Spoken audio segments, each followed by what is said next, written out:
So one of the interesting things about Metroid Prime is that the frigate is identical for any category in the game because you have the exact same set of items for every single run, no matter what. There's Skull getting the cutscene warp to place him a bit closer there. THK is going to lose a tiny bit of time based on that. That's okay. Skull with pretty clean targets, and THK not too far behind. They're going to both go for the ship dash there. Save that time, do some bunny hops. And Skull going to go for the late morph into docking hangar. The movement in the beginning of Frigate is, depending on how hard you want to go, it can be pretty complex or pretty easy, which makes it very fun, sort of training level to get your bearings in this game. Skull almost nailing the instant death glitch spot that you can hit there, which is really funny too. He's pretty close, so that's kind of a bit tight.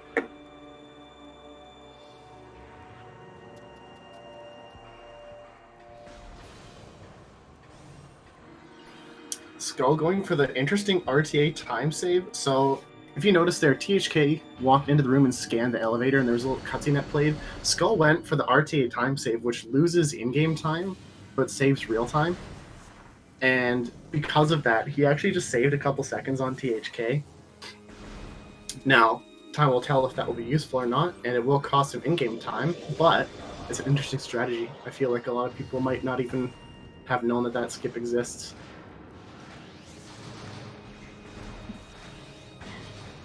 Skull going to go for the race safe jumping around the room here, and THK is going to go for the more optimal but slightly spookier. See, there we go. He just dropped. He could have actually been ahead of Skull there if he had gotten that, but that trick is a bit finicky, and he paid the price, unfortunately. See, there we go. That's what he was going for the first time, and could have actually cut ahead of Skull there if he hadn't got a bit of bad luck. So far, pretty clean frigates from both of these boys, not too bad at all. So this will be a fun race, I think, not too far behind.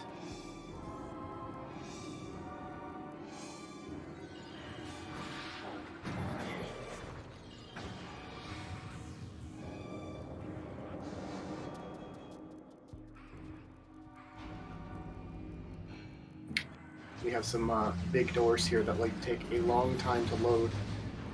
Now, one of the easiest ways to tell that somebody's running on a USB loader or versus the actual disc is if those doors that Skull just went through open all the way before the morph ball releases you. If they're running on a disc, they'll let you go a little bit before the door opens all the way. Skull already nailing the Parasite Queen fight, and THK is not too far behind with his either. Got to do a little bit of a strat there at the end, but saved it, and they're back within a couple seconds of each other, so that's pretty interesting. This is going to start off the Frigate Escape. Now, from my understanding, I know Skull does not go for Frigate out of bounds, but I'm not actually sure the route that THK uses. So THK might go for out of bounds, which saves a large amount of in-game time, but an even bigger amount of real time as well. So if he does, look forward to potential large time save over Skull. If not, may the best man escape first, and we'll see exactly how that goes. As you can see here, Skull does not go for the secret world in the corner. Instead, is going to go up around the ring of this room and escape the frigate normally. And we have the same from THK here, which is, of course, perfectly reasonable because, especially in a race setting, the frigate wall crawl is a huge risk reward, even for pretty talented runners. A lot of people, even in races, would opt to go for an inbounds frigate. Truly because it does not save a huge amount of time, and the potential for time loss is very massive. I see Skull actually rolling back here a bit so we can gain momentum while that room loads and the door explodes to roll through it. Curious to see if THK will do that as well. It's a very old speed trick, and he follows it, and actually really good line there from THK on that. Using the last couple missiles here on these turrets to get through, and actually see the dash off of those enemies there from THK to save a little bit of time, which is good. Got to cut those seconds. Skull not opting for those dashes at all, and we'll see if THK goes to these other ones, and he does, and he actually got a pretty good one. So he's making up a bit of time here on Skull, which is not too bad.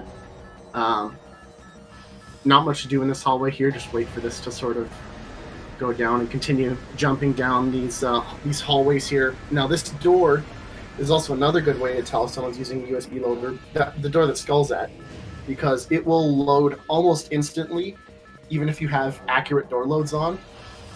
So taking time to open is another good sign that both these runners are actually using the disc here.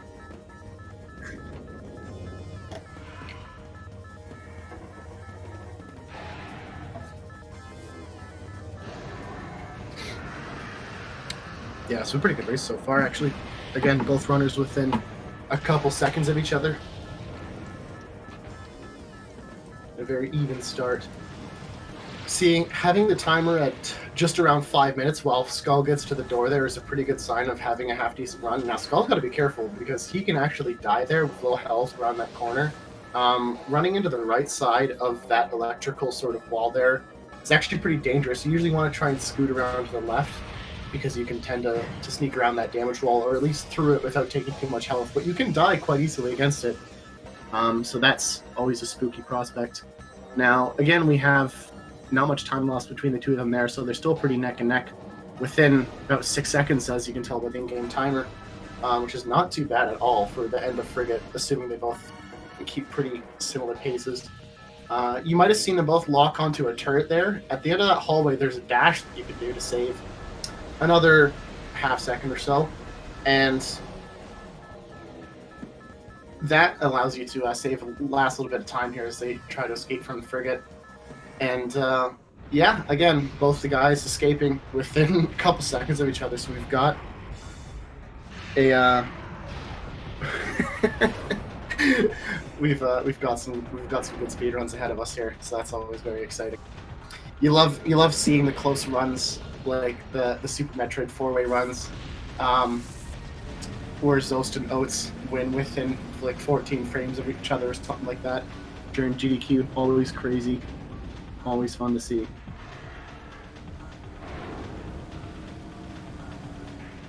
Now, some of these cinematics you can't skip at all, but the next one coming up after this ground-based recon text you can skip, so I'm assuming they'll both go for that because it's free real-time time save.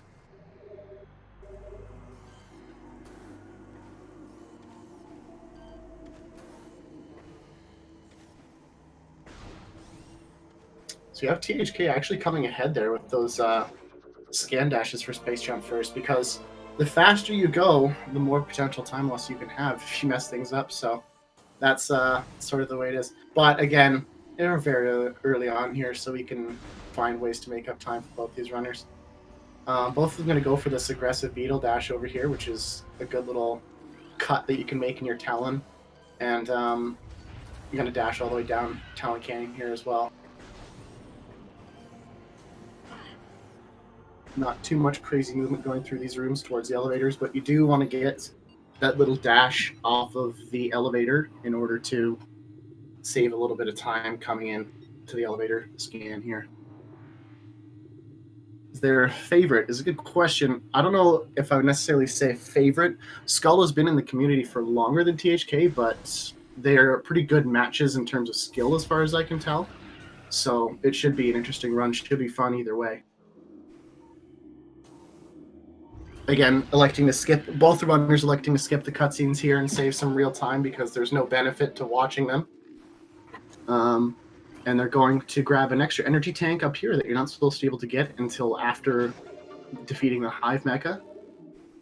And actually after getting Morph Ball too. Both of them going for the smooth dash down to Morph Ball. Now there's a strategy here which can save you a good amount of health running down the room.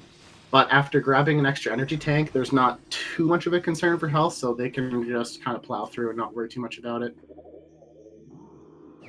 Ooh, and we're within a couple frames of each other. A bad start button press evens it right back up again, so that's always fun. Skull going for an interesting line coming out of the Morph Ball tunnel too. And they both get the dash over there, so that dash is weird and can really, really lose you a lot of height for no reason. So you can end up losing some height there, and losing time falling down after that dash for some reason. We're going to go for this tree jump here, and Skulls nailed it on the first try, and is now on his way to Ruin Fountain. Well, they both are, but... So, this room here is really interesting. So, this is a room in the game which loads all the rooms at the same time, but if you interrupt it by pressing the map menu or finishing a scan or pressing start, you can actually interrupt the process, and the room will open as soon as it loads instead of waiting for the other rooms around it to load. There's a couple of rooms in the game that do that, but that's one of the ones where it makes the most difference. And they're going to grab a nice little scan dash here to go pick up Charge Beam as well, acquiring a missile expansion in the process here as well, because you want to have ideally at least 20, usually 25 missiles for the end game to save for the Phazon Elite and get the quick kill on him. Now they're both going to do slightly different strategies in Watery Hall here to get this little scan. THK having a little bit of trouble grab that one.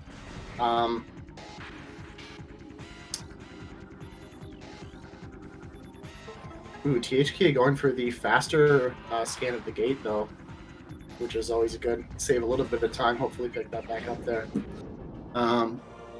This room is really tricky to get out of quickly, so we'll see how these runners are able to navigate it. You can probably make up a lot of time or lose a lot of time here based on how you do this room.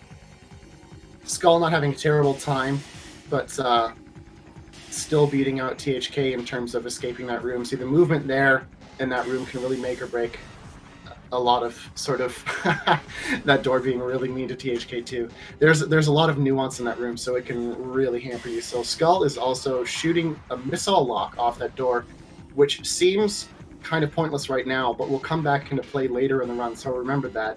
And you can also notice when that missile door comes off, the camera will shake a little bit. You'll see right here, there's a little bit of bounce there, which means they hit it, so that's how they can tell. A visual cue, they can tell they've hit it even without looking at the door, so they can continue on.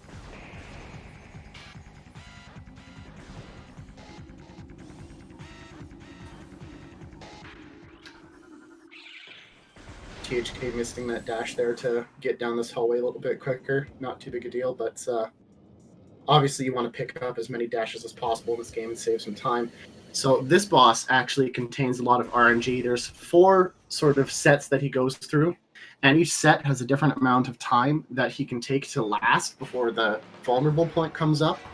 And they can range from, I believe it's 8 to 15 seconds for the first set, and then 15 to 25 seconds for the next 3.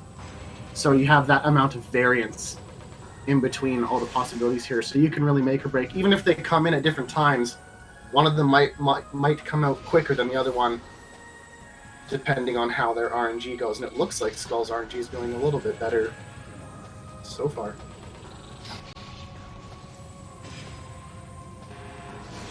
Otherwise, this boss is not much of a hassle. The wasps are easily dispatched and actually quite useful for picking up missiles and health in general.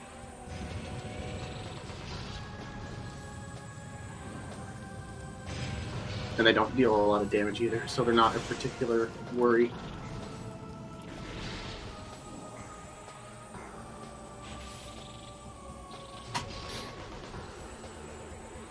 So I wasn't counting each individual second for each runner, but it seems like Skull's RNG was a little bit nicer to him than it was for THK. Not by a huge margin, but maybe a couple seconds or two. The average time skews pretty similar within a couple seconds, but you can obviously get a lot of variance because anything can happen. It's also possibly worth noting that the average time is actually fairly slow compared to the ideal time that you can get. So Skull here is actually going to opt to finish this puzzle in Furnace, or in Energy Core, because he is, I'm assuming, electing not to do Ice Beam before Flagra, or Ice Beam before Flagra after Flagra, as it is lovingly called. Whereas THK apparently is skipping the puzzle, so that would imply to me that he's going to go out of bounds. I don't know their specific routes, but this is a sort of divergent point in the run, which would indicate that THK plans on going out of bounds at some point later in the run. One of the benefits of doing Ice Beam before Flagra, after Flagra, is that you can skip that puzzle, and you can also do Ghost Skip, which saves a good amount of time as well if done properly. And it also, of course, makes it look like THK is a lot further ahead right now, which may or may not be the case. But we can see in a bit how that'll pan out when they come back to Chozo for cleanup next time around. So doing the bomb jump, THK gets it the first try, which is actually pretty nice. He gets that woefully incooperative camera that is kind of famous in that spot there. And Skull's actually going for the Gathering Hall missile expansion, which is interesting. I'm assuming Skull is going to grab 30 missile expansions, or not expansions, but 30 total missiles. And Skull is also going to opt for the safety save, which is definitely a recommendable strat in a race. It is slow, of course, but it's recommendable and reasonable for sure. So THK is already taking on Flagra, and you can see that he's going to do this part normally here. He's actually going to do the cheeky move. So those Morph Ball slots are actually different than regular Morph Ball slots. They will hold you in place, but they don't act as regular Morph Ball slots. But however, their area nearby is a damageable trigger. It's only damaged by bombs. So if you lay a bomb nearby, you don't actually need to be inside the slot for it to go off and damage Flagra. And because of that little fact, he can damage Flagra from the outside, just like you saw there.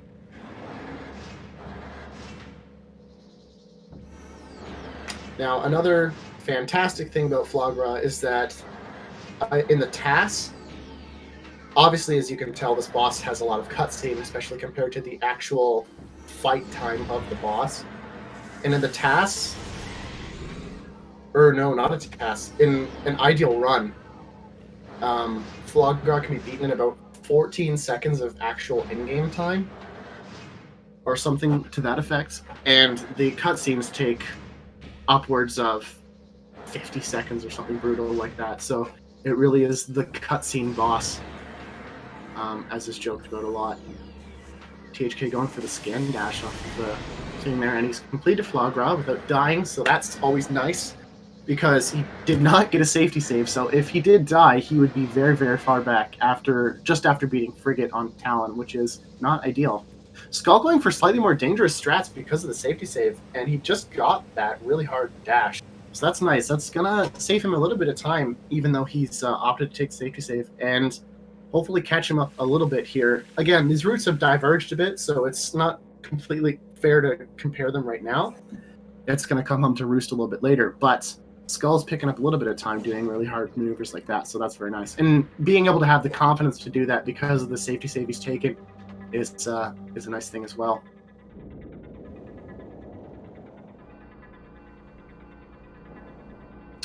A lot of cutscenes. You'll also notice that the boss doesn't behave correctly when this is done as well, because he's not stunned on the ground, so he just endlessly swipes at you. Whoa, okay. I was going to say, if Skull got that, I would have been floored, because that would have been quite a big boy move.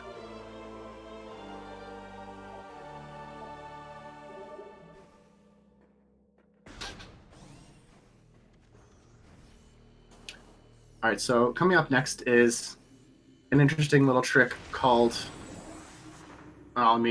people call it Early Wild, Artifact of Early Wild. There's all sorts of little tricks and jokes about it, but it basically skips Spider Ball completely in this section, and it was discovered in 2004 by a man by the name of Kyunjin, which is pretty crazy. It's an old trick, and still incredibly useful to this day.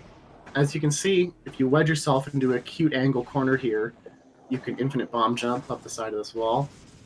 And the timing is a bit tricky. It actually changes a little bit as you ascend the wall. So it's a bit of a pain, and people struggle with it a little bit, as you can see. But hopefully, THK is going to get it right here, and he's got it. So, one fail, not too bad. Still saving plenty of time.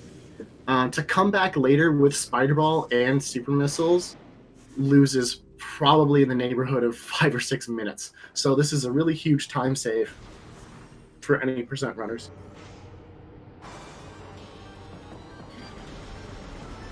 THK actually shooting the Chozo ghosts here in order to make them show up early because they tend to lag around a little bit first. And also timing his shot so that it hits the ghost right when he's about to leave, so he can hopefully try to tag him again and chain kill the ghost, as he might do here. It's a really tricky maneuver, so it may or may not happen, especially when the ghosts are far away or floating in midair. You can also see Skull on the right there doing early wild as well. Oh, and we see THK got a couple chain hits on, even as it comes through the wall. Yeah, there we go. He's got one of the chain kills on the ghost, which, again, not impossible, but definitely a bit tricky, so always impressive when people pull it off in runs, especially in races. Skull's nailed early wild, so he's on his way to fight the ghost as well. And, yeah, let's see where this fight goes. THK actually not doing too bad. Missed that charge shot, which is a bit of a bummer, but hopefully nail some more here.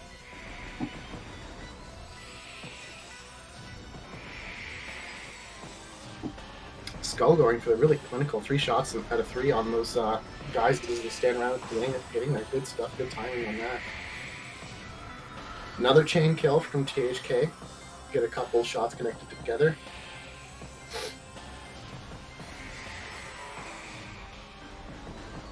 Just missing the chain shot on that one. Oh, gets him with a couple shots. Nice. Some good game IQ there. Yeah, the ghosts are terrible.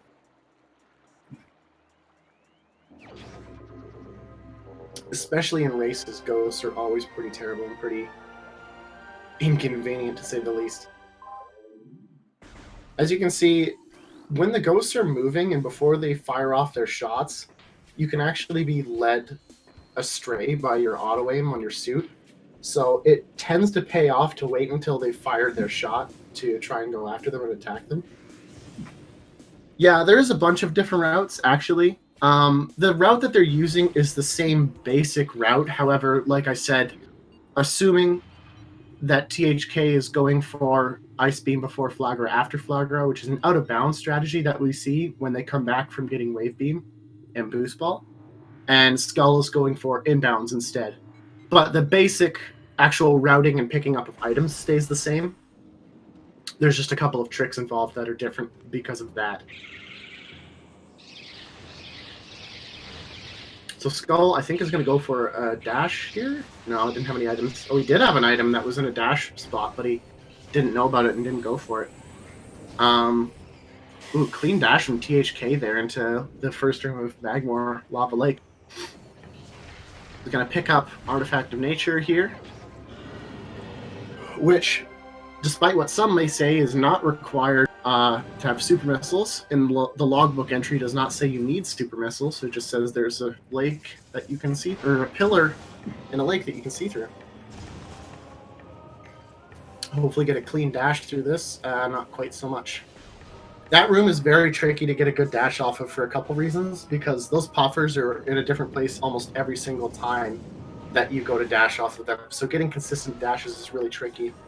And going underneath that sort of grate that THK did is actually faster than jumping over because you hit the load trigger sooner and you have momentum coming out of the morph ball. Ooh, minor hiccup there from THK, and Skull opting for another safety save after Flagra, which again will cost a bit of time, but might make up a lot in the event that he dies or that THK does. Skull also with a pretty clean, respectable dash into Lava Lake here. And THK with a very respectable workstation dash there. Also electing to pick up the race tank in Transport Tunnel C, which is pretty standard fare in most races, unless you're a very high-level Metroid player.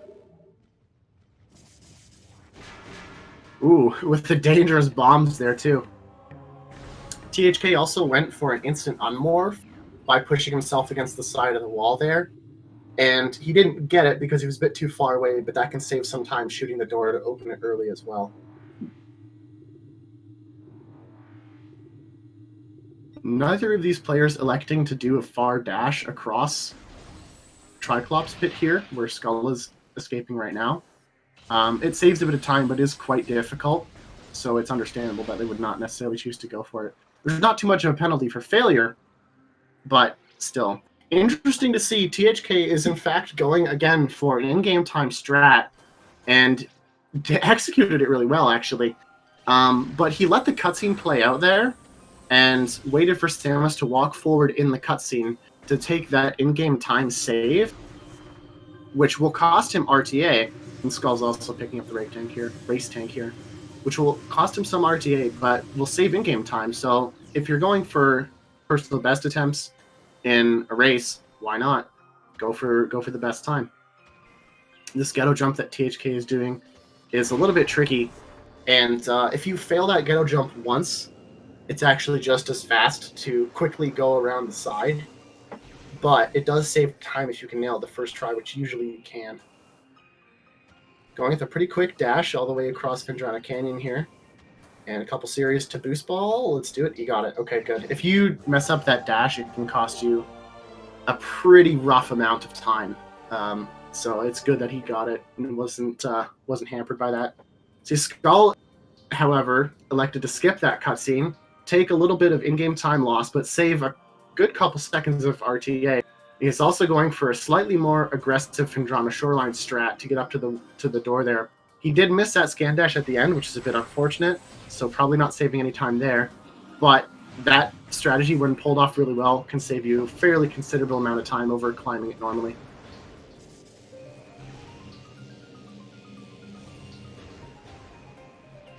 See, Skull going around this way, and again, if you fail the ghetto jump once, you've already saved no time over just doing that strat. So, as the runners high-five and pass each other, we have an interesting sort of dichotomy working out itself in the speedrunning strategies being used here. Skull not opting for the dashes in Phendrana Canyon, going for the safe strats, which is, again, commendable in a race because you don't want to fall down and lose a lot of time. THK again taking another slight divergence in routing here. So I'm assuming that THK will, instead of going out of bounds and doing Wave Sun, which enables you to pick up the Wave Beam and Artifact of Sun at the same time, is going to fight the bosses normally and pick up Artifact of Sun using infinite speed after the boss fight. Now, there is potential hazard in this, as there is with Wave Sun, of course, because you're going out of bounds, like Skull will be in a second here, I believe. But we'll see how this pans out for all those runners. Ooh, Skull getting stuck up a bit with the boost ball there. This puzzle can be done really effectively, the one that THK is doing. If you time your bombs perfectly, it's also very easy to mess up, so you can end up sitting a little bit. So there's boxes on the left side here of THK's screen, and if those blow up at any time during this fight, which is possible, it's not super common, but it's definitely possible, it actually makes THK's run a lot slower. So you'd have to reload the room at the very least, which would cost him a good bit of time. So we have Skull here going out of bounds as well to do the trick I talked about, Wave Sun. So this room, because of the Ridley cutscene that just happened, he has to reload it and dump it like that. So now the skies turn black. Only this room is loaded. And he can safely go on to load this next room, Chozo Ice Temple, which otherwise would crash the game. He's got to do this jump a little bit carefully too, just to load the next room. And, ooh, that was dicey. But he got it. What's he doing now? THK has finished the Sheikah fight quite quickly, so that's also good. And we see here that Skull is going to go out of bounds and ascend this room and do... Oh, got stuck in some collision there. Do a trick, like I said, called Wave Sun. Yes, and THK is also doing infinite speed inside Chapel of the Elders. Having a little bit of trouble setting up the angle for THK here. So with infinite speed, when you find a certain position that you are stuck in Morph Ball, you can angle yourself a certain way and also give the game some input. Oh, there we go. He's achieved it. So you can see his morphball looks like it's stopped rotating and instead looks like it's flickering. But what it's actually doing is continuing to gain rotational speed. Ooh, slightly. Oh, there we go. Okay. I thought Skull was a bit dicey there on that unmorph, but he got it. He's now safely back inside the level. So they're increasing the rotational speed, and Skull will be doing this in a bit shortly too. And they're increasing their rotational speed until eventually it hits not a number. And once that happens, the game actually has a not a number handler built into it that will panic, but it will fault correctly and will do a couple of things to save the game and prevent it from crashing. But it will also do a bunch of really weird stuff, which we'll see very shortly from THK and a little bit later from Skull64, and I'll let that speak for itself and explain exactly what's going on once that happens.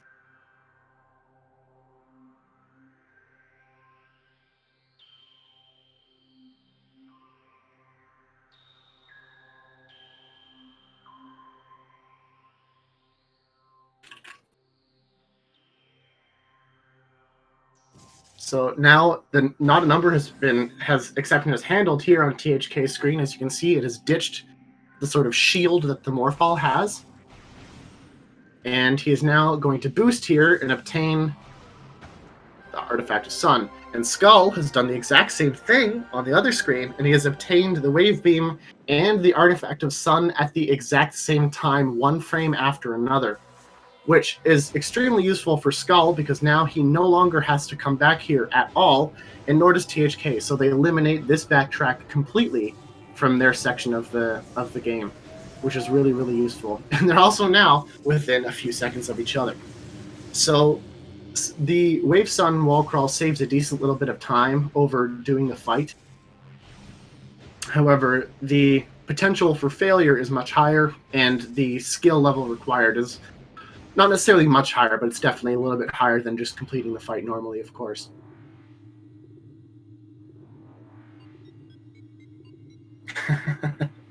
Yeah, that's a really good thing to sum up that trick. So what happens with infinite speed is when you hit not a number, the game has math, which it uses to calculate things like how far you're going to bounce when you hit certain surfaces and where your location is going to be placed when you hit those surfaces, because it doesn't have an actual true physics engine like certain games do.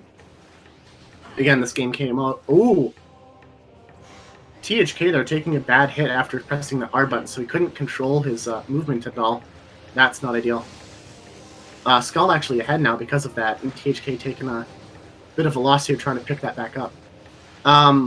So the game doesn't have a physics engine and uses math to figure out where it needs to place you after hitting certain things at certain speeds and such. And when your rotational speed is not a number, that is factored into all the math that it uses, and that causes the game to freak out a little bit. So it places you in a large number of positions at the exact same time.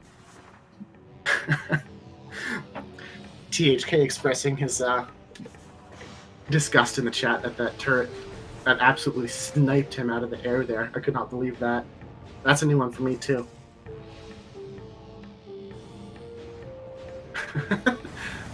Skull a little bit lost in pulling up the map in Fiery Shores. Again, both these players within just a couple seconds of each other, actually. At this time, anyway. Again, these routes have diverged a little bit in the fact that THK, I'm assuming, is going to do IBBF, and Skull is not, so it hasn't quite matched up just yet, but you can tell they're technically even in the same room 34 minutes into the run. Yeah, this game is crazy. So there is 1,024 instances that this game is capable of running at any given point, which is objects, lighting effects, like all that sort of stuff that you can think of. And the first room in the game has 984. So they pushed it right to the limit for the very first room in the game because they wanted to show the power of the GameCube and what it could do. And they really wanted to give the player a good impression of the first level of the game. So Skull there going for a fast climb on Root Cave and having a little bit of a problem, and ends up losing a bit of time to that, actually. And again, just got sniped by that zoomer. crawling around on the rock here. Yeah, getting a little bit of retribution there from Skull.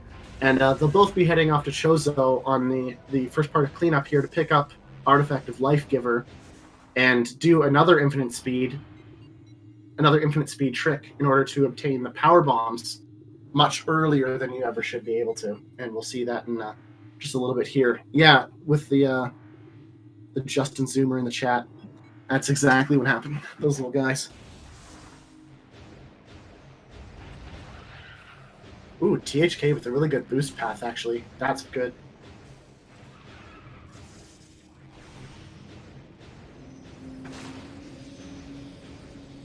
Ooh, Skull getting stuck on the beetle there. That's too bad. So, you're supposed to need Spider Ball in order to climb this room. However, there's a million standable ledges in this game, and you can stand on just about anything to skip it. Skull might go for a slightly faster scan dash here, and it looks like he is. Maybe not. Okay. Also having trouble standing on that twig. Oh, he did go for the scan dash. Oh, but he fell. Oh, he's going to use the backup strat now. Okay. The spot that he's jumping to from that twig, you can also jump to from here as well. So he elected to go for that for his backup, which is good. It's a good backup. In fact, if done properly, that backup is almost exactly as fast as the fastest strat anyway, but a little bit more hectic. So THK going for the hole-in-one, and I mean, I guess he got it. We'll count it. Skull having some trouble with the getter jump underwater here. Unsure exactly of what's going on with that. THK now is going to be heading over to Magma Pool in order to activate, which is our second and last infinite speed of this route. This route was actually figured out in late 2014, I believe, so almost 6 years now, and has been used, at least mostly, the large portions of the route, including this discovery, since then, because it's actually fairly beginner friendly and also very fast. It is one of the faster routes still available, so most people will use this, and Skull should be joining THK quite shortly here. Skull getting hit weirdly by those roots in Ruin Nursery, so that's interesting.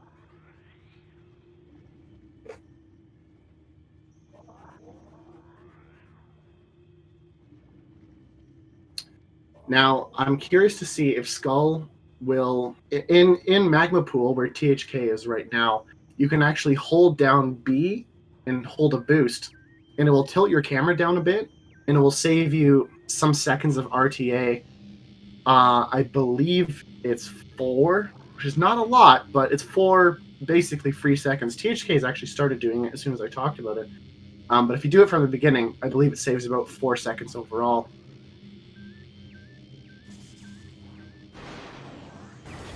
There's no other benefit to holding that boost, because as soon as you lay a bomb, it discharges your boost completely, and you have to start over again. The only reason to do that is to save RTA. It has no effect on the in-game time.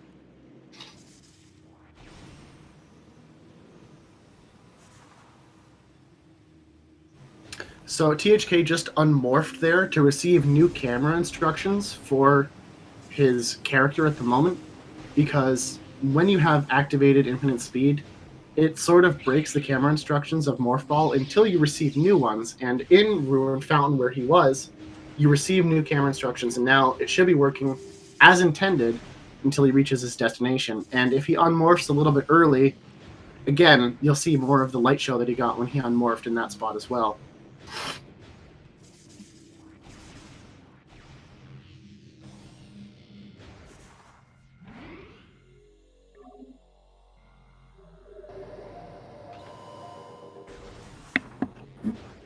Skull just acquiring his power bomb right now too, going for a slightly less safe boost, which is a bit faster, but also can end up quite tragically. Yes, so as I talked about earlier, THK is going for IBBF, or Ice Beam before Flagra, or, as he's doing it right now, Ice Beam before Flagra after Flagra, because he's already defeated him. And he's going to obtain Ice Beam from out of bounds, skipping past a couple of rooms and such, and an enemy trigger that he will hopefully be skipping entirely later as well. Now, if pulled off quite well, this can save a good amount of time in a run. I believe when combined with Ghost Skip, it saves around 35 seconds or so. However, good execution is needed, and you also are required to get the Ghost Skip as well. If you don't get Ghost Skip, I believe it's almost a push in terms of time save. Skull also saving here. This is a free save, so you can save here during the race. It doesn't cost you any time at all. So everyone always saves here, which is good. THK navigating, trying to hit a loading zone. Ooh, got a really funky camera there. He's trying to hit a loading zone for Furnace, and he just got it, so that's good. And he's going to climb Furnace here and possibly do right side Furnace. This looks like right side Furnace. Ooh, and he got stuck on some collision here as well. As you can see, Skull just going through the game normally as it is intended. I'm sure of the strategy that THK is using in Furnace here. Their Skull's passing through the spot that THK is just fallen. See, this is one of the nightmares of using wall crawls in Metroid Prime, especially in a race setting, is that you can save a lot of time, but you also open yourself up to a carnival of folly, and you can really burn a lot as well.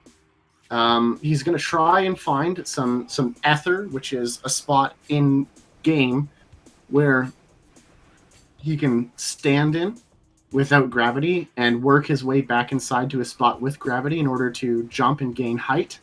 You see, he's found a corner of ether that he can stand in and jump to corner from edge of the corner to edge of the corner, and he's maintained that height again. And now is going to load this room. Skull activating the trigger here to enable him to get Artifact of World later. And THK hitting a load trigger again for Hall of the Elders here. Hopefully, okay, good, he's got it. And doing a door transition here from, as you can see, Skull is fighting the Chozo Ghost right now, which THK will not be doing right now, and hopefully will not be doing at all.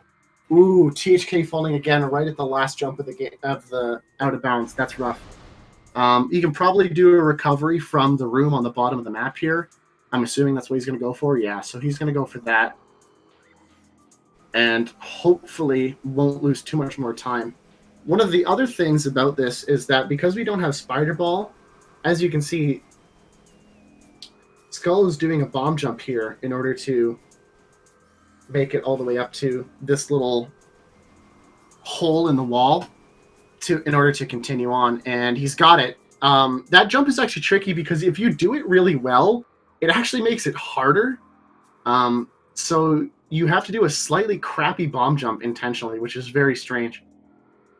There's not too much RNG in these runs. A lot of it comes down to just execution.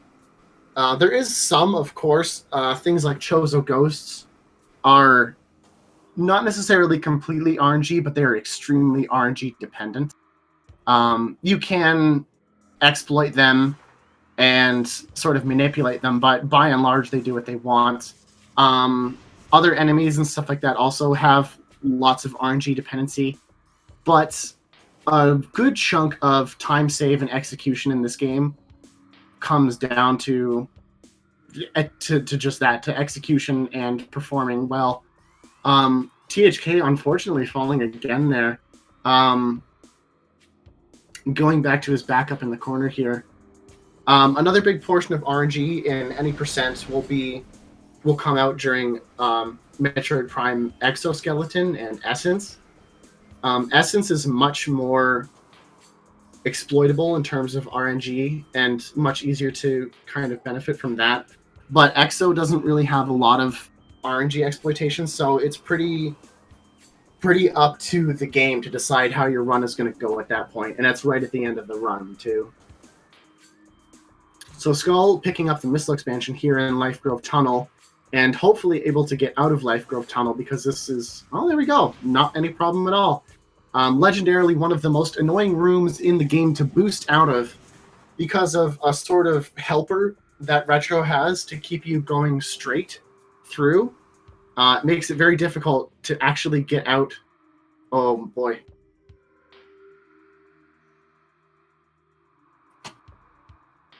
I've been in THK's place many times, and it's not a fun one when you keep falling, doing out of bounds, especially under duress like in a race.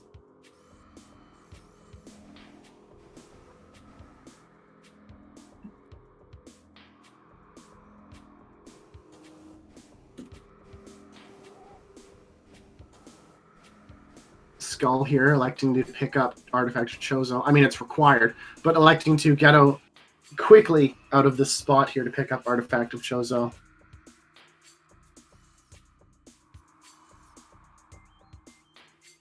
Also getting the jump onto that little rock very quickly, which is fairly impressive because that rock could be quite difficult to land on properly.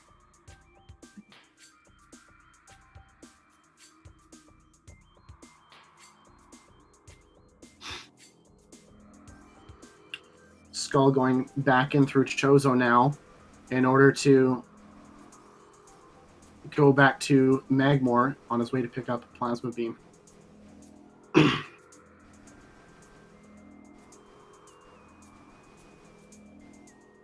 This really is just showcasing how finicky Out of Bounds in Metroid Prime is. Not that most people would look at this and think that it's easy by any stretch of the imagination, but you can see just how talented someone like THK is and how punishing this game can be, and see that and notice how crazy this run can really be and how unfair it can be a lot of the time too.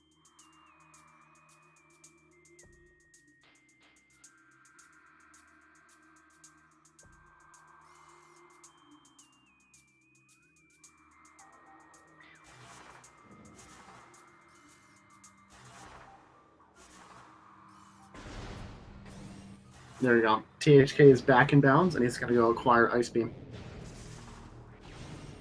We've got a race going. Skull is going to do a quick dash here across Frigate Crash Site, hopefully. We should see that, and hopefully he'll be able to nail it. If done very well, you can land pretty close to the door that you're trying to escape to, actually. Oh, and he missed that second jump. So there's actually a jump timer. If you take too long to do your second jump, your game just cuts it off and you can't actually use it. So he hit that jump timer. There's a ceiling you have to sort of clear for that second jump. And the threshold for clearing that ceiling and being able to do your second jump is pretty low. So it's pretty understandable to fail that. Thankfully, doesn't lose a huge amount of time. Obviously not saving any, but Skull doing the correct sort of recovery there and boosting out of it because Boost Ball is still very quick underwater. And right here we'll see THK also showing off some of the interesting scenery climbing that you can do in this game. Neglecting the Spider Ball entirely. Oof, getting hit by the Seedling too.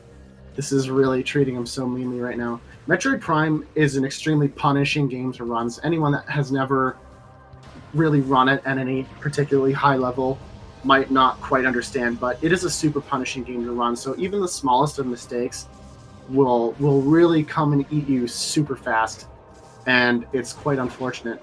THK also electing to pick up that missile expansion in Life Grove Tunnel. If I remember correctly, it's one of the only ones in the game, except for Overgrown Cavern, where Skull picked up the missile expansion before dashing across Frigate Crash Site. It's one of the only ones in the game that doesn't cost any time to pick up if done properly, because you can pick up that missile and still beat the load for the next room anyway.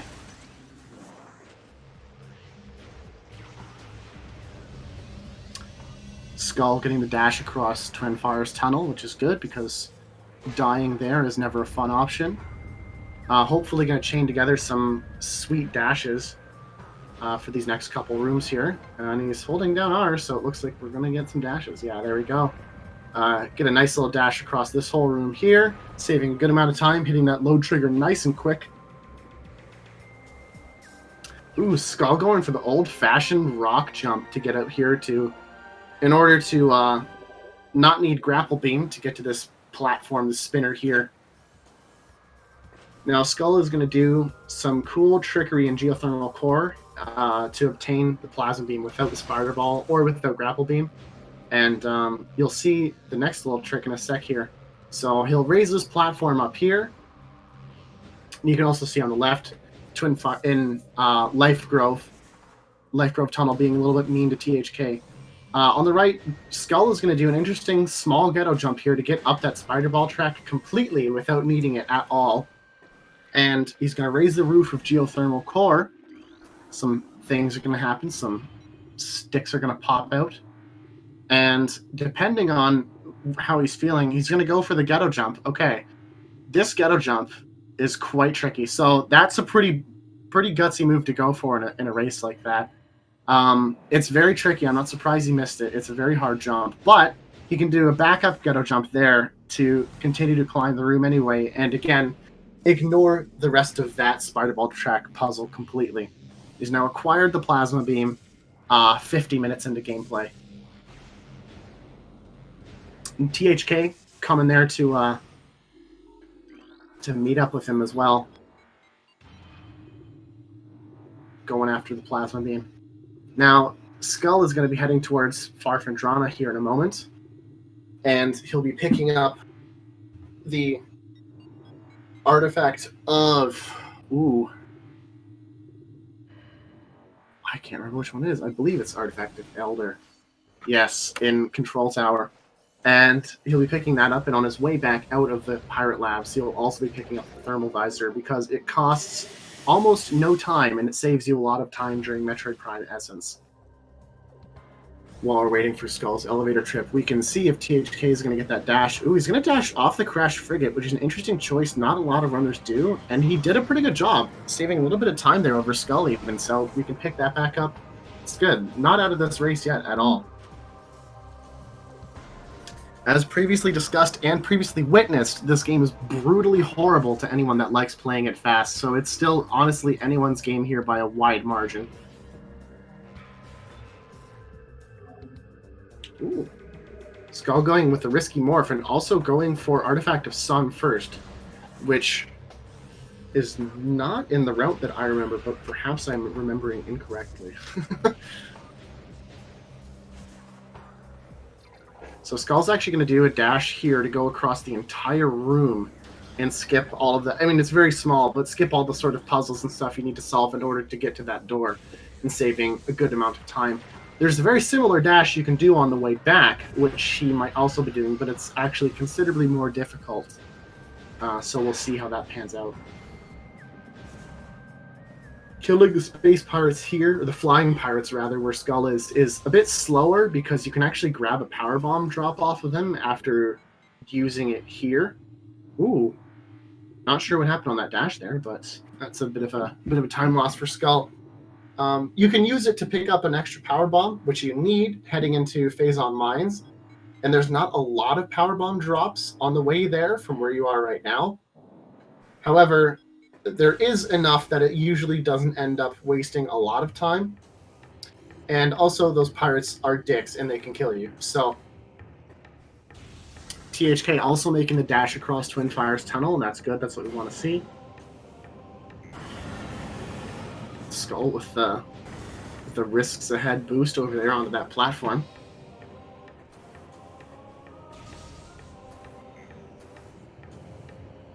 THK also making a smooth dash to that secondary door there to geothermal core.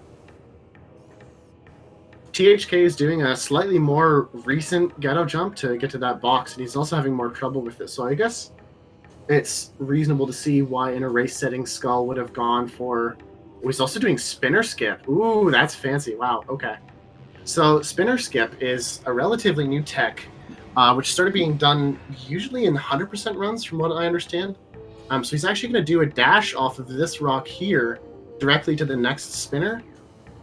And he's got it. Wow. So there we go. So saving a bit of time over Skull as well. He's oh wow, he's going yeah, there we go. Okay. So he's skipped the first and the third spinners and saved a decent bit of, honestly, a decent bit of time over Skull and Plasma, getting Plasma and Geothermal Core. So you love to see it. You love to see the stuff like that. The same routes, but very different tricks and mechanics and behavior that the runners can have. Also going for that ghetto jump and again missing it because as I said, it's a really tricky one. Going for the risks to head backwards jump to the door and Plasma processing. I love to see it, honestly. This is actually some really good content, yeah.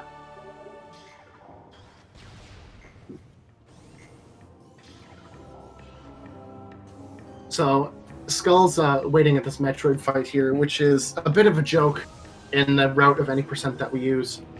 But he's not, actually, I don't think he's even going to fight it at all, because you can just dash away. Oh, he's getting that power bomb first, yeah. Yeah, if you don't break the Metroid out, you don't need to kill it, so it doesn't matter, you just walk away. The door doesn't lock, nothing bad happens. It's incredibly thankful that this elevator hologram loads without scanning the one at the top first, because if it didn't, it would actually really screw up our route. So that small thing that most people don't even notice is actually really important. So Skull, no problem with the Plasma Beam speed trick skip there. THK also going for the Spider Ball skip and transport to Magmore South. You got it. Good stuff. And again, I believe... Elder. Yeah, okay. That's what I thought. Couldn't quite place it.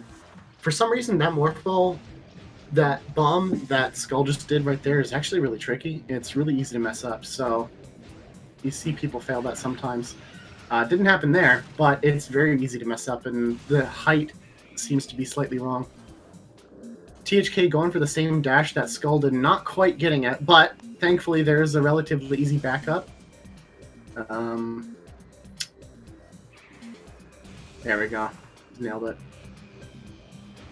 So you can see both of these runners picking fairly different movement options and still picking up and dropping time all over the place depending on all sorts of variables in this game, because this game really is just crazy in terms of options and things that can happen and all that sort of things and optimizations.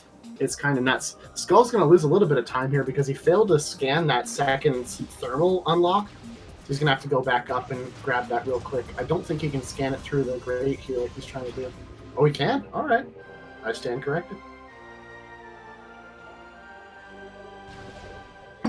Picking up Thermal Visor, again, ideally this costs almost no time and it saves you a good amount of time in the endgame fight against Metroid Prime Essence. And we have THK is going to do the dash and Frost Cave here on the left. Oh, and he fell! Oh no! There's a Hunter Metroid coming up. No backup, just going to do the room normally then. Yeah, that dash is definitely tricky. Even under best... Oh! We've had a death from Skull. See, this is the part where it gets interesting. So Skull's going to have to restart from before Plasma Beam, I believe, because he did not elect to save before going into Phandrana. So THK is ahead of him at this point. Have some deliberating going on in Skull's brain right now.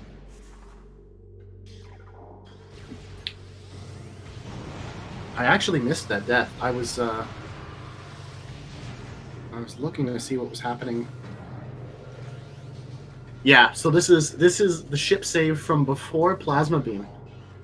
So again, anything can happen. I mean, at this point, THK is still not at the spot where Skull died at, so it's quite possible that he could die as well. So this, again, still is anyone's game. And like I said, when Skull was minutes ahead, it's anyone's game.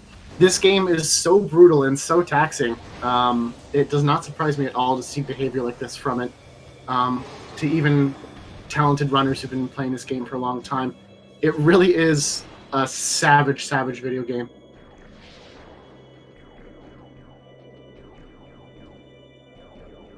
some more time staring at Metroids here.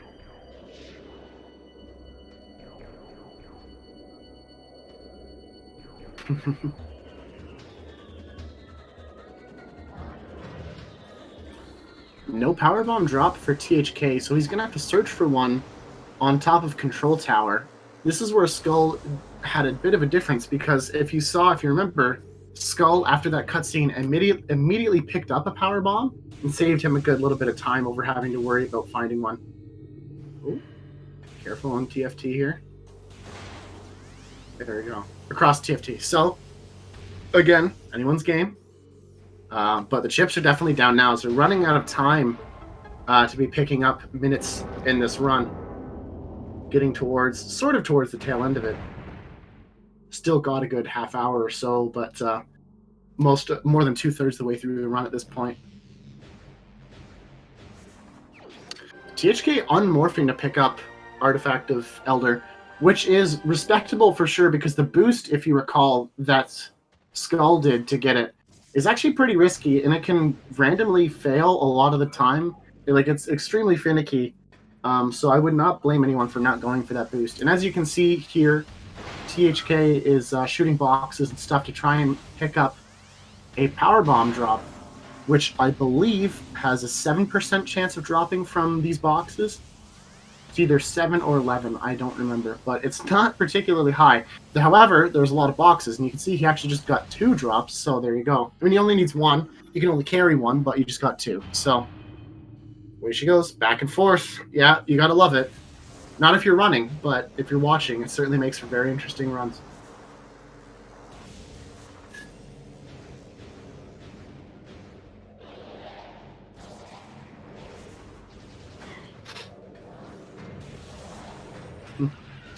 Yeah, this game is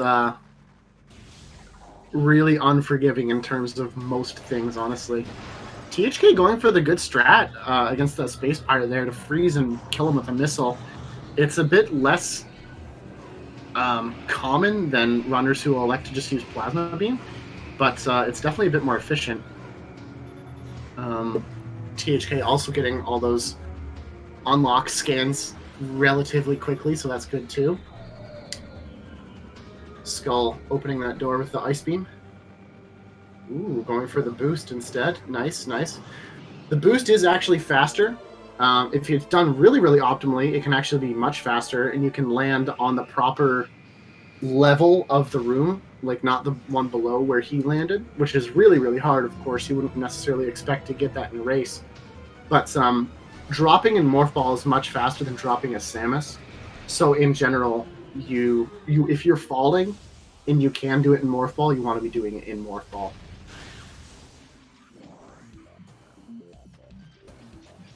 So THK going for the dash across Frozen Pike here at the top, which is pretty good. And we're going to see ourselves another high five on the way out here. THK also picking up the safety tank here. It doesn't actually cost any time to pick this up, really. Boosting through this room is faster, but it's generally accepted that unless you're a TAS, you'll be picking up that energy tank, because it's just common sense. It's so close and so in the way. And of course, you can pick up that tank on your way in or on your way out, depending on how your run is going.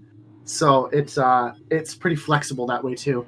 Usually, you have a lot more energy on the way in than you do on the way out.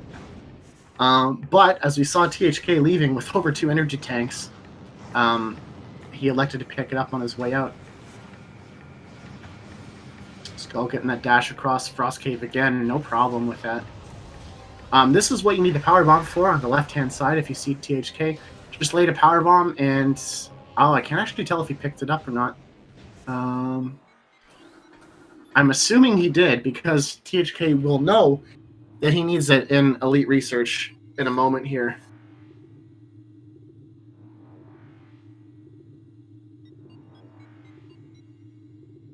Or Elite Research Access.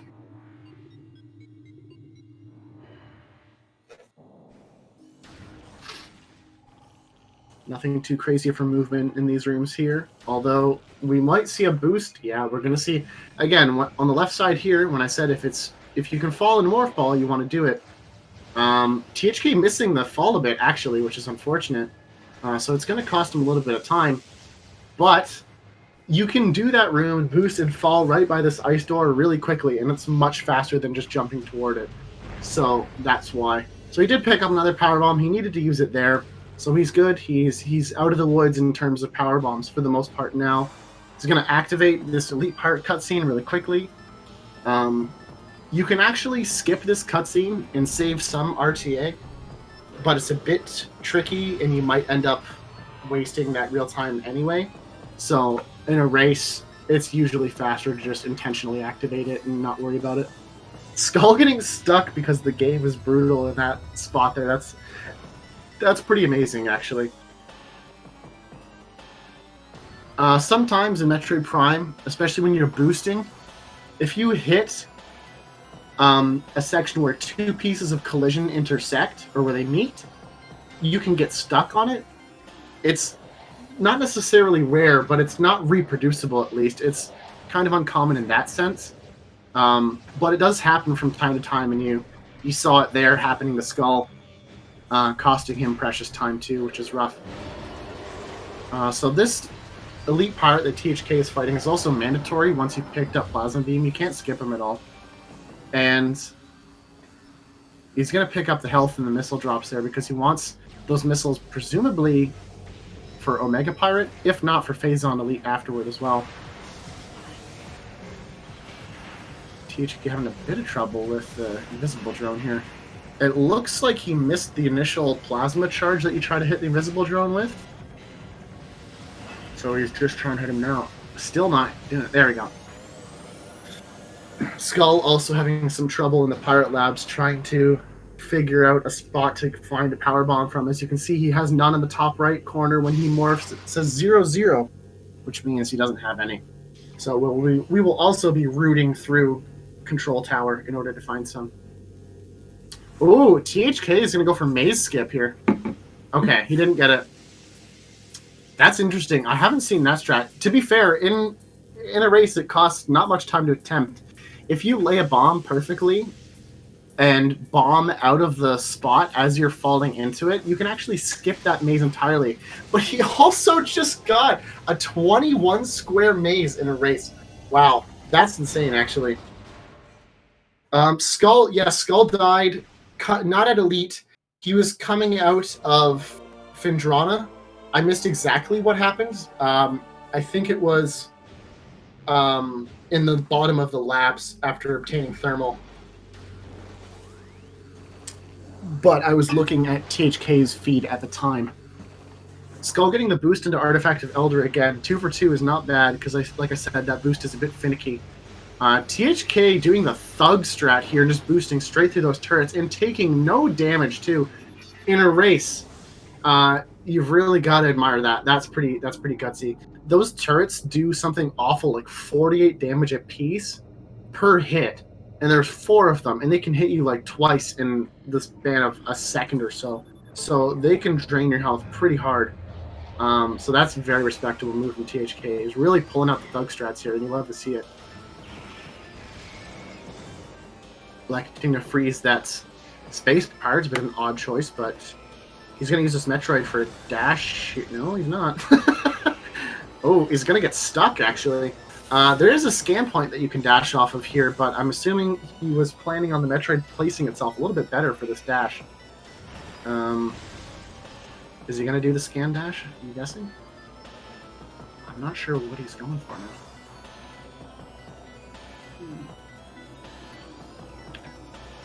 Alternatively, you can just cross the pit normally, but... Oh, there's this friend he was probably looking for. Yeah. Ooh, right into the corner of that platform there. Not bad. So Skull's got the thermal visor now. He's also got a little bit more health than he did last time, too, so hopefully no more issues with that. THK is going to let these 3 Metroids run into him and kill them with a power bomb, and then do a ghetto jump onto a piece of scaffolding here. Ooh, Skull making it out with an energy tank. It's very respectable. So here's some good time in Metroid Quarantine A that Skull can make up on THK right now. This ghetto jump is pretty tricky, and as you can see, THK is having a bit of problem with it. And I believe that Skull's actually done a decent bit of practice of MQA without Spider Ball lately too. So maybe some good time save to be made up here. And THK making that dash, he's now out of MQA.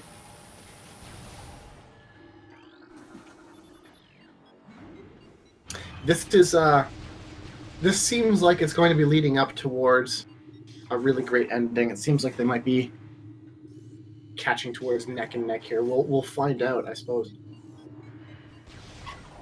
Some synced elevator rides for everyone. THK again going for the more responsible ice beam shot and missile dispatch of that space pirate there, which not many runners do. I really respect that, actually. Killing some Metroids here in Bungle Hall A. Ooh. Getting yelled by that Hunter Metroid, too. Now, I'm assuming he's not doing... Yeah, okay. I was going to say, I'm assuming he's not doing early newborn, because that would be a pretty big outlier. Using another power bomb here. He should be at 2 now, I believe.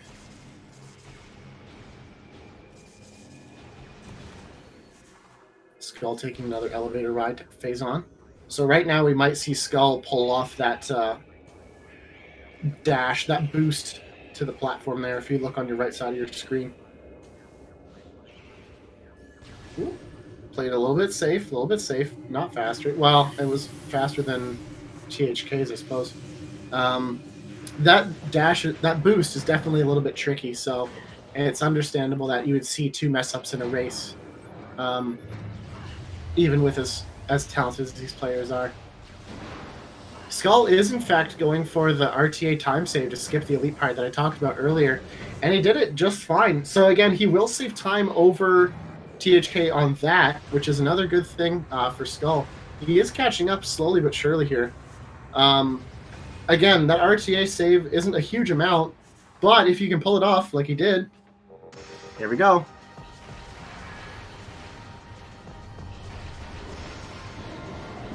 So THK electing not to save before Omega Pirate, which is a very interesting move. We'll see how this goes. 1 energy tank is definitely very doable for Omega Pirate in any % conditions, but it is bold, I will say for sure. Ooh. Oh boy. So he went for a trooper skip there. If you place a power bomb underneath Omega Pirate right as he starts railing for his pirates. Ooh. Yep. So there we go. I don't know where THK's last save was, because he's been pretty liberal with not saving. Was it back at ship save before Plasma? I think it might have been. I'm not entirely sure. Skull also taking out that invisible drone with not much problem.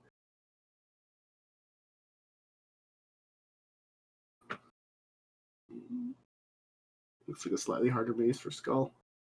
Definitely not 21. Skull opting not to go for the maze skip at all. Oh no.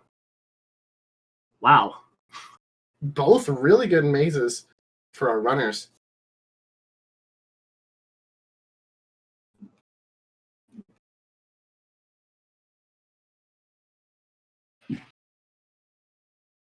I wasn't counting, but that was really low too, like 25 or 23 squares. THK getting back in the game, because again, like we said, it's changed hands so many times. What's stopping it from happening again? Skull, as you can see, Skull opting to go underneath the safe floorboards there, because those turrets really are brutal.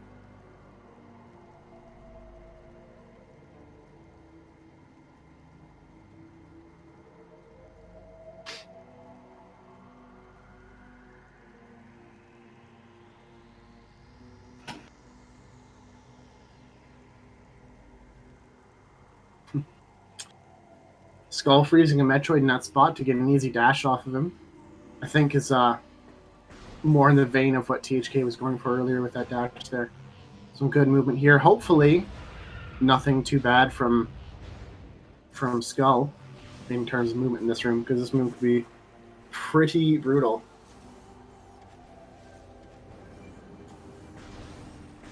Gets that ghetto jump. There you go. You see it. You see it. Maybe we'll get the dash first try. And it is. As you can see, that practice pays off. MQA, first try, no major bumps or bangs.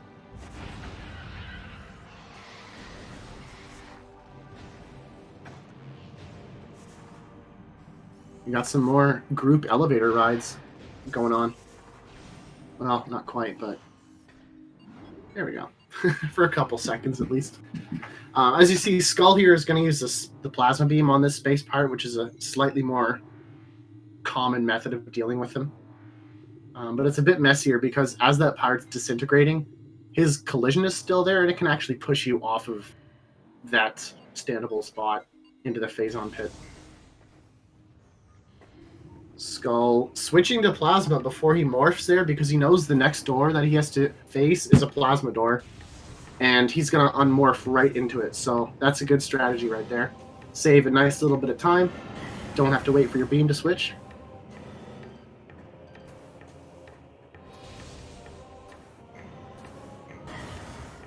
Having a little bit of trouble navigating these Metroids in Fungal Hall B here, though. Ooh. Getting stuck in that phazon's also not good. You don't want that.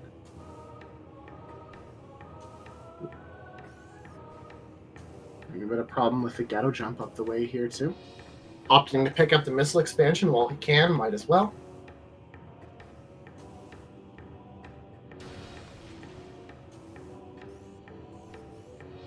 There we go. A tricky ghetto jump. So now heading into Metroid Quarantine B, he's going to go for the Trooper dash here. He's going for a pretty wide angle. Okay. That's an interesting angle to approach that dash from. I don't think I've seen it. Skull also going into Omega Pirate with fairly low health. And he's gonna save. He's gonna opt for the save. Okay. Oh boy. Cutting a bit low with 50 health. But he's saved. We're good. So this is our new starting point for Skull. Lest anything happen. Oh no, TJ's fallen. Yeah, this, as I said before, this game is truly brutal in how awful it is to you if you make even the slightest of mistakes while running it.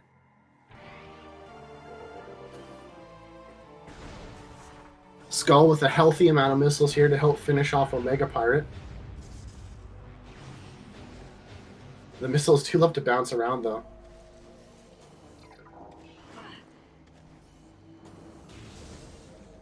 Nice. Skull's also going to go for Trooper Scab? Oh, he's not. Okay.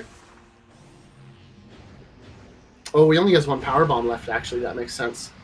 He might actually be trying to grab a power bomb off of these troopers, too. He only has one missile. 3 fully charged shots. There we go. So Skull is going to do a trick called Elite Omega Pirate Plasma, basically. So he's going to shoot a fully charged plasma shot, then drop his lock-on and shoot a normal one, so he doesn't hit the end of Omega Pirate's damage cycle for that round. And then he's going to wait until his other shot is fully charged up and then shoot it again. A bit of a different tack there. I think he missed the one shot, so this is going to be really tight on timing for this last one here. But if he can do it... Ooh, he just missed the cycle. So, it's still perfectly doable, but it's going to be a bit more hectic now. We've got troopers, and we've got Omega Pirate on the battlefield here. 2 energy tanks, still a good amount of health. Skull just trying to get through those plates, ignoring those troopers completely, because he knows that the shockwave will kill them, and it has.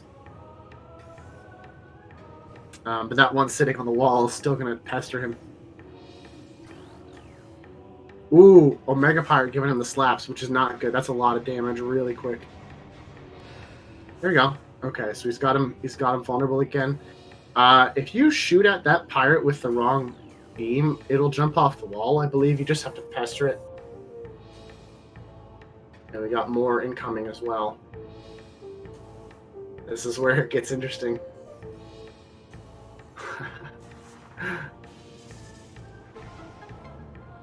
Oh, with the Ultra Energy coming in clutch. The double Ultra Energy is coming in clutch for Skull. And that should basically do it for Omega Pirate. Wow. Oh, that's crazy. There we go. So yeah, that's Omega Pirate completed. So Skull now has the Phazon suit, which he will use to go obtain the artifact of Newborn, which is technically the final artifact of the game, although it will not be the last one that Skull is picking up.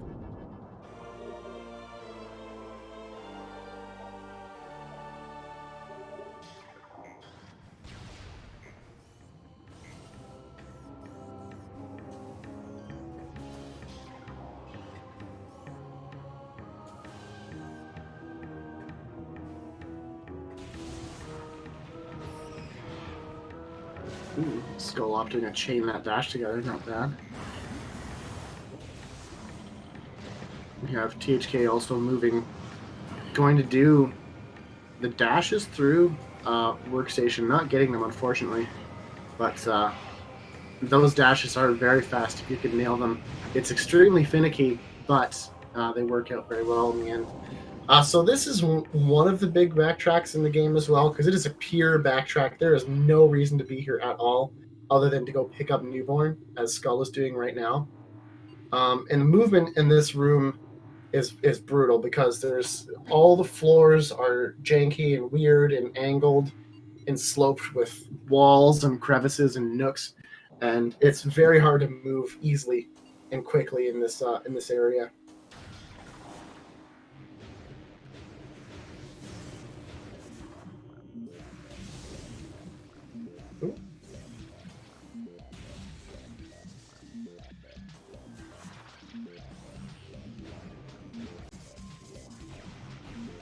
So a couple things about Newborn that Skull just got. One of them is that halfway down this Phazon tunnel, there's actually double damage Phazon, which is very interesting that it was intentionally programmed into the game that way.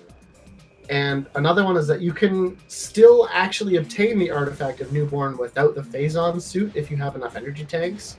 You can do it in a way that enables you to get it for the Phazon suit. Even inbounds, obviously there's the out of bounds, as you may know if you watch Metroid Prime speedruns. There's a very popular out of bounds route, which is very difficult, but it's quite possible. But you can do it inbounds. 100% does it because you have every energy tank except for the one after Omega Pirate at this point. And they do it inbounds, which always leads to very exciting runs and people making Artifact of Newborn by like a couple frames sometimes during races and very interesting stuff like that. The Skull's got quite a party going on now, so he's going to have to manage that. There you go. Figured it out.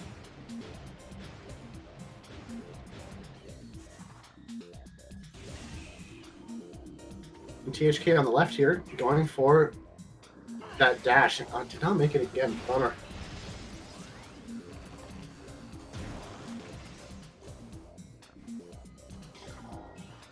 See, Skull now is basically endgame. He's got to obtain the Artifact of World and the Artifact of Warrior, as well as the Artifact of Truth, which is at the Artifact Temple, where he'll be fighting Ridley. And that's about it before his game is wrapped right about up for the final bosses.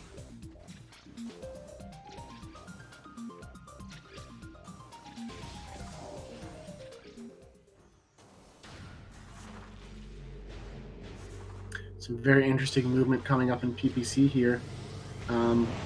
Jumping into this little spider ball, or this morph ball crevice there. That's not intended to be jumped into, but is very much standable. This entire game has a lot of really interesting standable spots like that. I mean, you can even look on the left and see THK just standing on all these weird, crazy things, and just be amused with how standable this entire game is. Skull activating the Elite Pirate this time and is going to fight him, I believe, because he has to on the way to Artifact of Warrior that he's going to right now. Ooh, THK running low on health right now. Probably going to get the safety tank. If I had to guess. I would hope so. He's not. He's going to play it risky. All right. Well, I'd love to see it when they really put it all on the line. This jump is extremely brutal, the one that THK is trying to do. And I have spent almost exactly the same amount of time failing it. Hey there to everybody in chat. Hope you have been enjoying this race from Skull and THK. Now, Skull is going to do a spiderless shaft, which was one of the last things stopping this route from being the one that is now used, because it just wasn't known to be possible up until, well, until the time that it was known to be possible, in fact. This bomb space jump here is fairly tricky. And you actually have a slightly lower number of frames. I mean, you have the normal amount of frames that you can press B after unmorphing and still get the instant unmorph. But you have a very low number of frames that will actually let you get the height you need. As you can see, that Skull has gotten the jump a couple of times, but he's not gotten the height required. So this jump is kind of tricky for that reason. I was going to say that one should be good, and it is, in fact. Ooh, Skull going for the backwards jump as well. Really pulling out all the thug strats. And he's going to go down here and do another spiderless shaft. This was the first one that was discovered, which led to the research of trying to complete the other one without spider ball as well. Interesting setup for that. I've never seen that setup, and it seems pretty efficient. So Skull getting that one, which most people would say is the harder shaft. First try, no sweat at all. Very well done.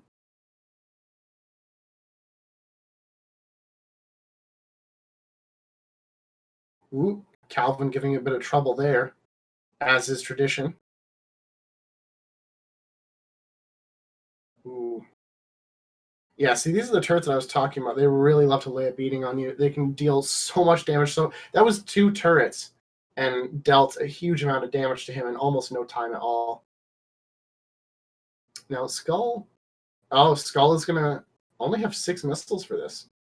I was wondering about using missiles on Elite Pirate. And this is where you could potentially lose some time against another runner in any percent who had 25 missiles still, or even 20, as they could have defeated him much faster than Skull did here with plasma charge shots.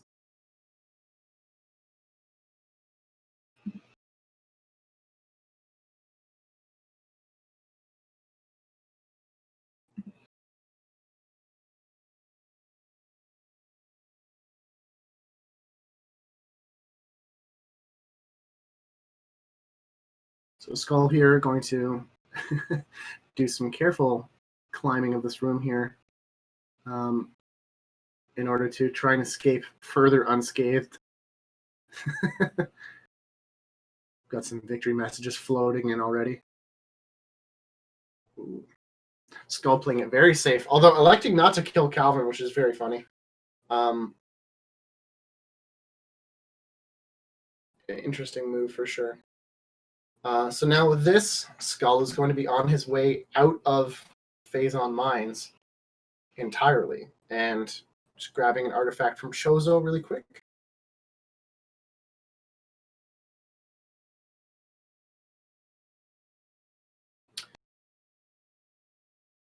Skull doing ore processing very well right now.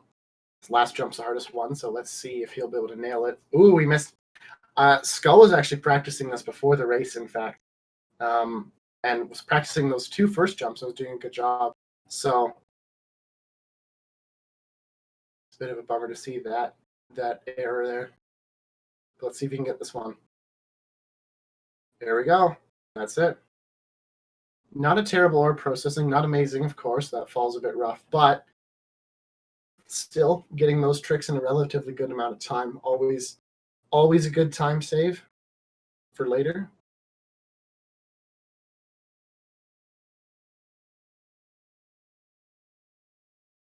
Ooh, missing that dash out of phase on mine, so that's a bit rough. And the aggressive start menu as well.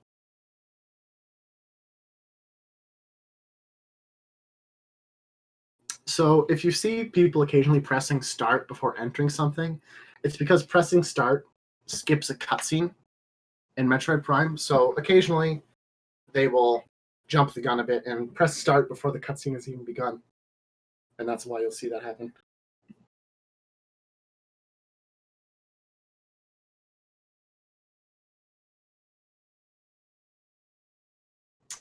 Going for the very interesting boosts there.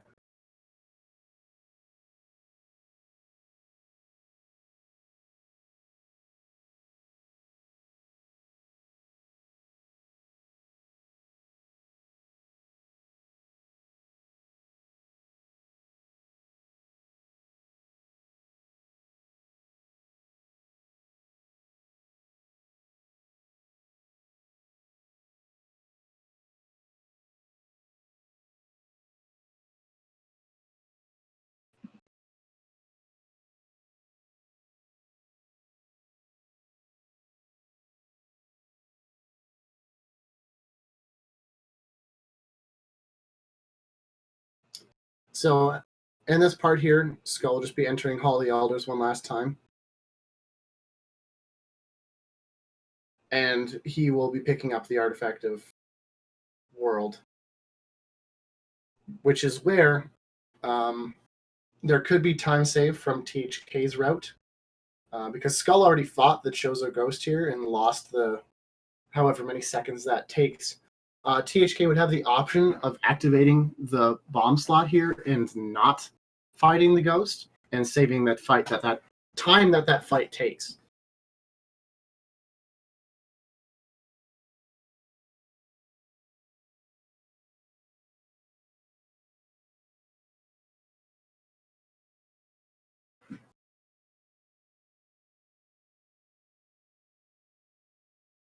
So picked up that artifact. Now just back up to Reflecting Pool, down through Frigate Crash Site, and we can start our final boss run here. Metroid Prime's got a pretty interesting sort of boss rush at the end where you fight three separate bosses, but it doesn't feel as cramped as one would imagine that feels. It still feels like a fairly natural sort of progression of the game. Skull also going for the thug strat to try and boost up the wall there and into the slot. Love it.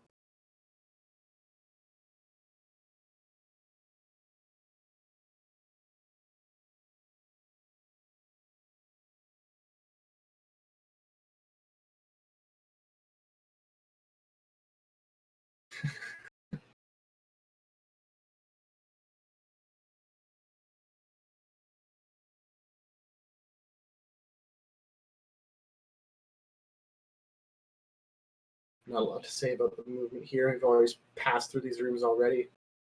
This room that Skull's passing through right now is the one room in the game that actually costs literally no time to pick up the missile expansion from, since you're heading through it anyway.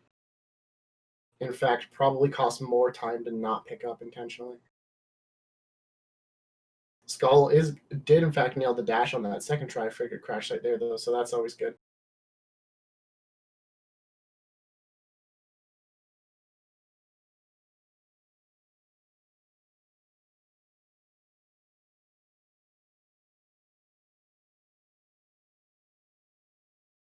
The Skull's going to take that ship save and be on his way to defeat Ridley.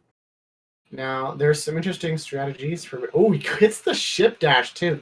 Now, that dash is not particularly easy to get, so I know Skull has spent a lot of time practicing it, but it's always honestly still impressive to me to see it in a run because it's much more difficult than let on by nailing it first try in a race situation like that. Very interesting to see that pulled off in a run.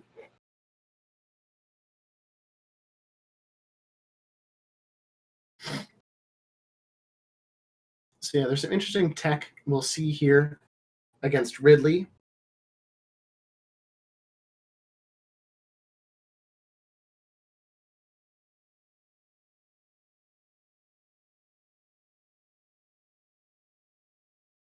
Coming up in just a second.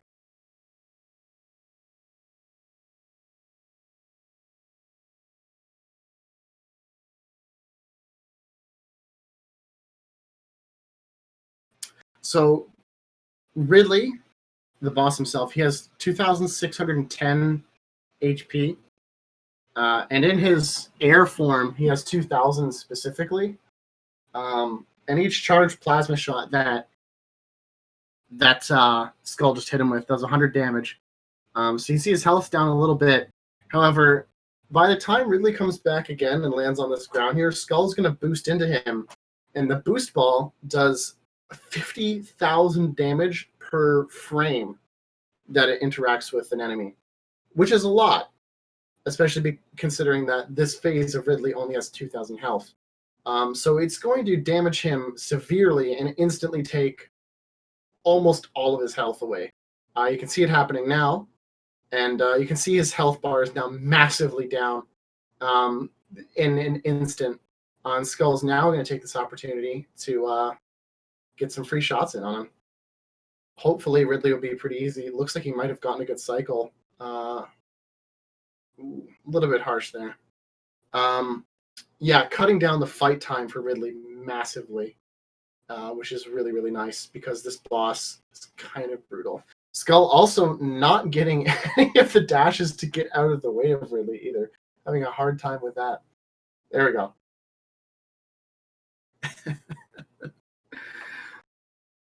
Oh, amazing. So that means that Skull, that sort of animation there means that Skull's done 360 damage to Ridley. And then by the time he's taken all of his health away here, he will have done 250 more. And then he will be dead. And Ridley will be no more.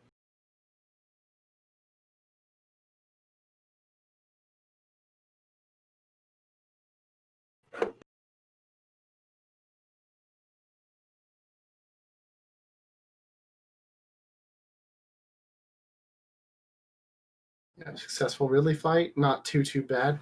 Not super fast, but decent enough for a race, for sure.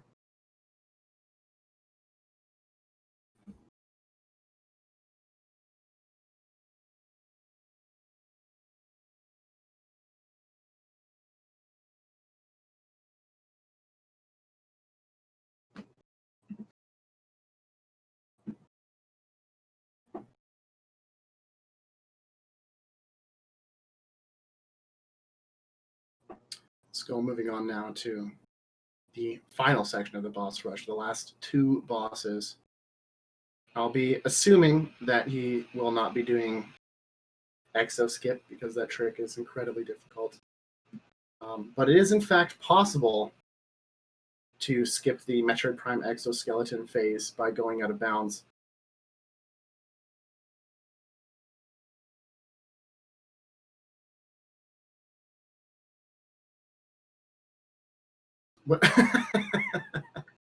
An interesting spot to get stuck on. I don't think I've seen that before. Skull always finding a way to keep it interesting. Love it. This game truly has some of the most interesting and ridiculous ways to punish you constantly, including like that, which is just this again, poetry in action. Like the most absurdly punishing game for no reason at all the time. And it really is a special run. Anyone who plays this game and runs it knows exactly how absurd it is. Oh man.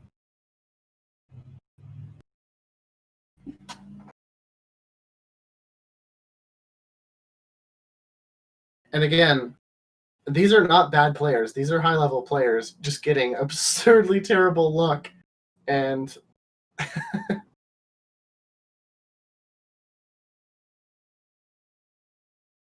really is something else. I don't mean to laugh at the misfortune is really incredible though.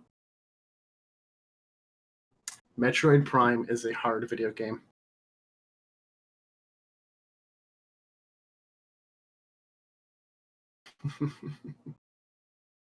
Just powerbomb. There we go. Beautiful.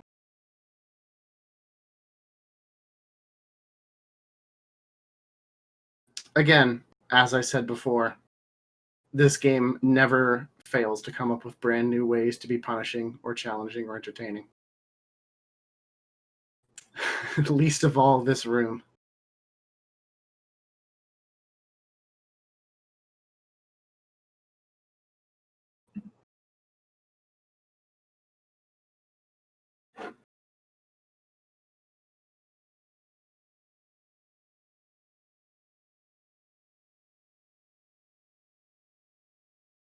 So this first phase of Metroid Prime here will either be wave or plasma, or wave or power, and Metroid Prime is elected to pick wave.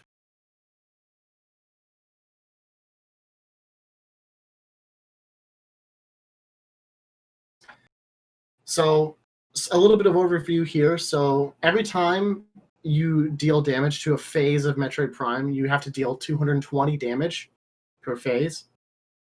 And Power Beam, a full charge, does 50 damage. Wave Beam, a full charge, does 40. Ice Beam, a full charge, does 60. However, it's multiplied by 1.5 for Metroid Prime. And Plasma does 100. So you need to do that much damage to it in every single phase of color that it has in order to move on to the next one. So getting Ice Beam right now is actually kind of rough because it means that you won't be able to or no, never mind, that's actually a good thing. Getting it at the end is kind of rough because it means you wouldn't be able to stack the damage onto the next phase and make the next phase slightly shorter. Skull's also going to go for the snipe here as well, and he didn't get it, unfortunately, which means he misses that damage opportunity. Ooh, and misses that shot there too. That's rough. That's too bad.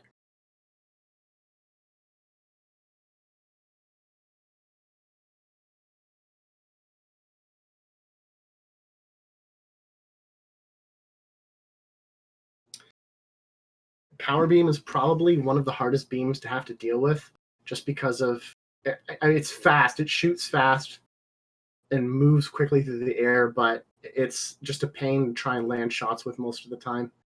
And it does the least amount of damage compared to the other beams. Wave does less, but it finds its target, so it's less of a worry about having to be accurate, which is a nice thing, at least.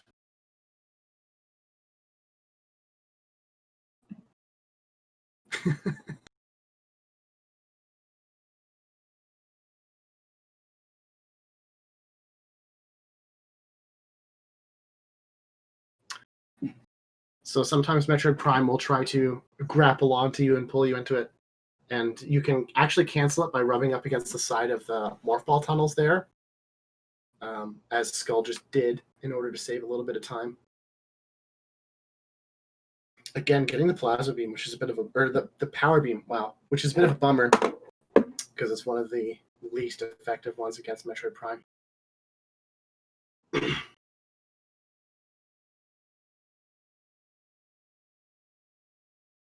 Getting that shot in on him though, which is always good. So again, you can get a snipe on Metroid Prime as it steamrolls past you, which Skull might try to show off here. Yeah, so you see Metroid Prime flashed red. He got that snipe, and he just got that one as well, which is good, especially with Wave, because Wave does the least amount of damage. So it saves him a bit of time now to do more damage with Plasma to Metroid, which is great. He's going to go for the Plasma snipe. Hopefully he gets it. Whoa! Those frame drops! That was crazy. He didn't get that Plasma snipe, unfortunately, but Ice Beam as backup is not too bad. It's going to go down to the next level now, and we'll see some interesting Subchamber 4 action, that's for sure. This is going to be an interesting fight. This is going to be tight.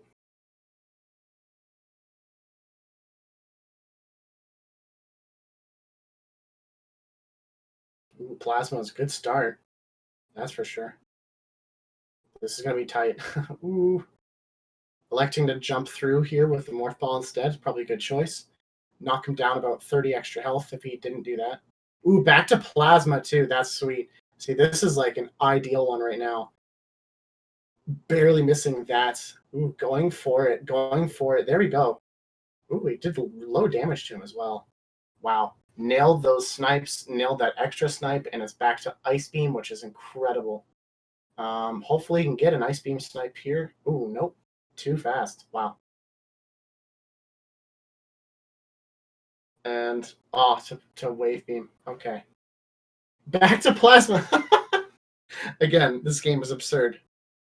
Ooh, he's going to play it really safe here.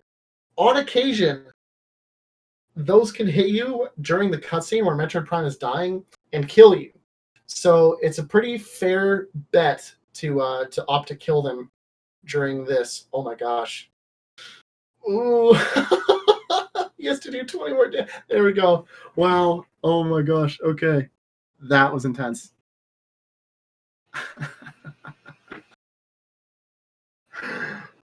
Oh yeah, see, there we go. There we go.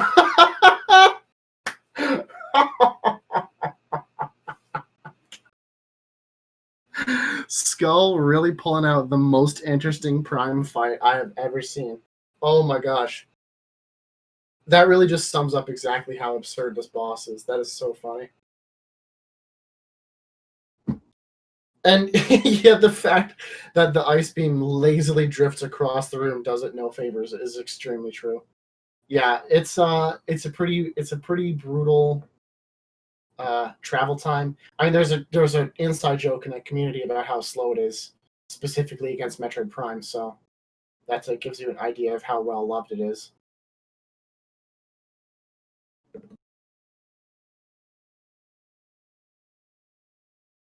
Skull electing to do the Justin DM strat here, which big shout outs to Justin, by the way, for discovering that you could stand in a pool and just press A instead of holding it down. Because for some reason, in like 14 years of the game, nobody thought to do that until Justin figured it out. And it's extremely effective and considerably easier for every single player on the game to consistently do. So what he's actually doing right now is attack canceling. So if you see, the animation starts a bit where he goes to lay an attack, because Metroid Prime Essence has a certain number of attacks that he can do before he'll start laying another pool. But if you cancel one of those attacks as soon as he does it, it still counts as the full attack, which is great because it enables us to do this and to chain them together and to basically turn this fight into a joke for the most part, instead of the sort of agonizing thing that it normally is. Skull probably could have unloaded there and just killed him. It's an interesting strategy. All right, well, there's a new pool, so not a big deal. Not too much time loss, but you probably could have just held down A and unloaded on him right there. And there we go, that's time. Skull has completed Metroid Prime in an hour and 48 minutes. So this should be a one.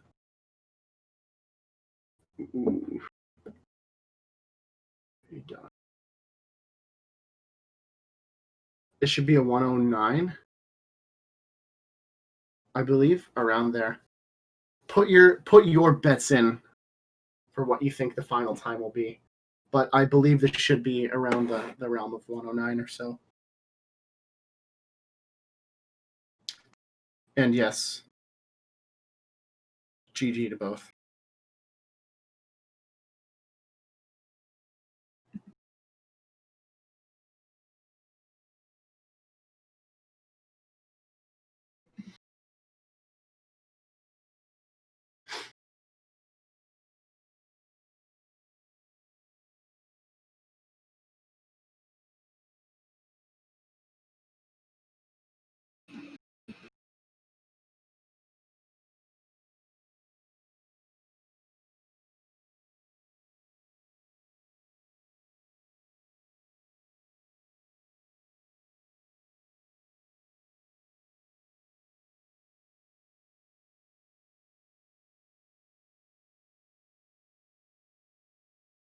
Ooh, electing to skip through the through the credits, which is only an option in Metroid Prime 1, actually. You can't not do it in Metroid Prime 2 or 3.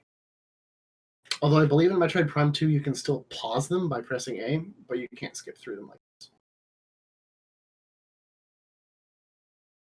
Also, I would like to point out that it is such a small team to build a game like this in such a short amount of time. Like, really, if you think about it, it's not very many people at all.